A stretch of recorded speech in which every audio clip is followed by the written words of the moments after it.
Jack എന്ന ഈ പയ്യൻ ഏതാണ്ട് 12 വർഷങ്ങൾക്ക് മുമ്പ് മരണപ്പെട്ടു. എന്നാൽ പെട്ടെന്നൊരു ദിവസം തന്റെ സ്കൂളിന്റെ മുകളിൽ നിന്നും അവൻ ഞെട്ടി ഉണർന്നു. ഒരു നല്ല ഉറക്കത്തിന് ശേഷം എണീറ്റതുപോലെ അവൻ അനുഭവപ്പെട്ടു.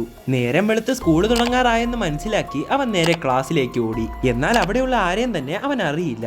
ഉടനെ ക്ലാസ്സിലേക്ക് ടീച്ചർ വന്നു. എന്നാൽ 12 കൊല്ലം മുമ്പത്തെ യൂണിഫോം കണ്ട് ആ ടീച്ചർ ഒന്ന് അത്ഭുതപ്പെട്ടു.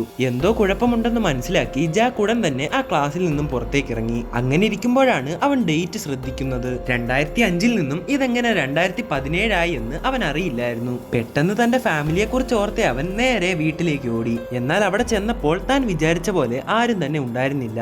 എന്നാൽ ജാക്കിനെ കണ്ട് കള്ളനാണെന്ന് കരുതിയ ഇപ്പോഴത്തെ ആ വീടിന്റെ ഓണർ അവനെ പുറത്താക്കാൻ ശ്രമിച്ചു. എന്നാൽ ജാക്ക് അയാളെ തള്ളിയിട്ടതും ആ വ്യക്തി പറന്നുപോയി. തനിക്കിത് എന്ത് പറ്റിയെന്ന് ഒരു നിമിഷം ജാക്ക് ചിന്തിച്ചു. അങ്ങനെ ഉണ്ടായ സംഘർഷത്തിൽ പരിക്ക് പറ്റിയ ജാക്ക് ഇപ്പോൾ ഹോസ്പിറ്റലിലുണ്ട്. 32 സ്റ്റിച്ചാണ് അവന്റെ നെറ്റിയിൽ. ഇതിന്റെ മൊഴിയെടുക്കാമെന്ന പോലീസുകാരനോട് അവൻ സത്യസന്ധമായി തന്റെ ഡേറ്റ് ഓഫ് ബർത്ത് പറഞ്ഞു. എന്നാൽ 1987 ജനിച്ച ഒരു വ്യക്തിക്ക് ഇപ്പോൾ 31 വയസ്സാണെന്ന് പറഞ്ഞ് ജാക്ക് പറഞ്ഞത് വിശ്വസിക്കാതെ അവനെ സ്റ്റേഷനിലേക്ക് കൊണ്ടുപോയി. അവിടെ വെച്ച് ഇവനെ കുറിച്ച് അന്വേഷിച്ചപ്പോൾ പോലീസുകാരന് മനസ്സിലായി ജാക്ക് പറഞ്ഞത് ശരിക്കും സത്യം തന്നെയാണ്. എന്നാൽ അതിലെന്തോ കുഴപ്പമുണ്ടെന്ന് മനസ്സിലാക്കിയ ആ പോലീസുകാരൻ തന്റെ സീനിയറിന്റെ അടുത്തേക്ക് പോകുന്നു. അതേസമയം വാഷ്റൂമിൽ പോയ ജാക്ക് തനിക്ക് പറ്റിയ പരിക്കെല്ലാം പൂർണ്ണമായും പോയെന്ന് അവൻ മനസ്സിലാക്കുന്നു.